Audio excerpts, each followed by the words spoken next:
ஒவ்வொரு தனிப்பட்ட மனிதர்கள்ட்ட என்னன்னா, ஒரு விஷயத்துல ஸ்ட்ராங்கா பிடிச்சிக்கிட்டு அதுல நின்னுங்க. அது எங்கேயாவது ஒரு இடத்துல உங்களுக்கு காட்டி கொடுக்கும். அந்த பாதையை பிடிச்சுக்கோங்க. உங்க வறுமை எதுக்கு, உங்க கண்ணீர் எதுக்குன்னு ஒரு குரு கிட்ட வந்து கொட்ட வேண்டியதில்லை. புரியுதுங்களா? அதுக்கான காரணத்தை ஒவ்வொரு செக்ஷன்லயா உங்களுக்கு உணர்த்தி உணர்த்தி அந்த குப்பையெல்லாம் இங்க கொட்டிட்டு போயிட்டே இருக்கும். புரியுதுங்களா? அவ்வளவுதான் அதுக்குள்ள இருக்கின்ற உண்மைத்தன்மை விஷயம்.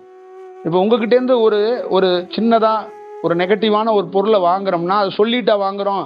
நீங்க இந்த மாதிரிமா பில்லி சூனியம் பண்றவன் தான் சொல்லுவான். அவங்ககிட்ட இருந்து இந்த மாதிரி உங்க வீட்டுல அந்த மூளையில ஒரு எலுமிச்சம்பழம் இருக்கு, எடுத்துட்டு வரேன், எடுக்க போறேன், அதை செய்யும்பான். ஆனா உண்மையான ஒரு தியானம் பண்றவன் அதெல்லாம் சொல்ல மாட்டான். அது தேவையும் படாது. அப்ப ஒரு பொருளை உங்ககிட்ட இருந்து எடுக்கிறோம்ல, அந்த பொருளை வச்சுக்கிட்டே இருந்தா இந்த உடல் தாங்காது. இப்ப அந்த பொருளை கொண்டு எங்க வைக்கணுமோ அங்க வைக்கிறதுக்கான வழி காட்டுறது இல்ல நமக்கு பிரபஞ்சம். அப்ப வழி காட்டினதுனால தானே ரெகுலரா ஒரு வேலை செய்ய முடியுது. அப்ப அதே தான் உங்களுக்கு. நீங்க அழுகுறீங்கன்னா அந்த கண்ணீரை நிறுத்துறதுக்கு வாய்ப்பு என்னன்னு உங்களுக்கே அது சொல்லிரும், காட்டிரும். அந்த வாய்ப்பை நீங்க உருவாக்கிக்க மாட்டீங்க. அந்த இதுல குரோத்தா தாக்கு பிடிச்சு நிக்க மாட்டீங்க.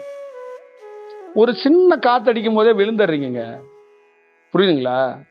ஞானிங்கிறது என்ன? பலமுறை காத்தடிச்சு விழுந்து விழுந்து எந்திரிச்சு நின்னதுனால தாங்க அவன் ஞானி.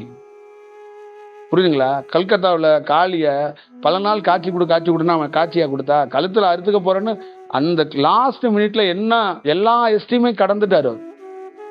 அப்ப அதுக்கு காரணம் என்னன்னா, அவர் கழுத்தை அறுத்துக்க போறதுக்காக கொடுக்கல. அவன் ஒரு நின்ன பாதை அப்படி. இந்த காலகட்டத்தில் அவன் இதை தெரிஞ்சுக்கணுங்கிறதுக்காக தான் அது. உங்களுடைய பொசிஷனை பொறுத்தளவுக்கு இங்க இருக்கிற அத்தனை பேத்துக்குள்ளேயும் ஒரு பாதையில நின்னுங்க. அது உங்க குலதெய்வமா இருக்கலாம், உங்க இஷ்ட தெய்வமா இருக்கலாம், உங்களுக்கு பிடிச்ச குருவா இருக்கலாம். நீங்க அந்த பாதையை விட்டு அந்த பாதை மாறாம நின்னுங்க. அந்த பாதை உங்களுக்கு வழிகாட்டும். அதுதான் உங்களை வந்து உயர்வான இடத்துக்கு கூட்டிட்டு போறதுக்கு அது வழிகாட்டும். அந்த இடம் என்ன பண்ணுன்னா, என்னால செய்ய முடியல, இப்ப நான் வந்து அந்த லைவ்ல இல்ல, ஒருத்தர் இருக்கிறாருன்னு அது காட்டும். அதுக்கான சூழல் நடக்கும். அது உங்களுக்கு மாறும்.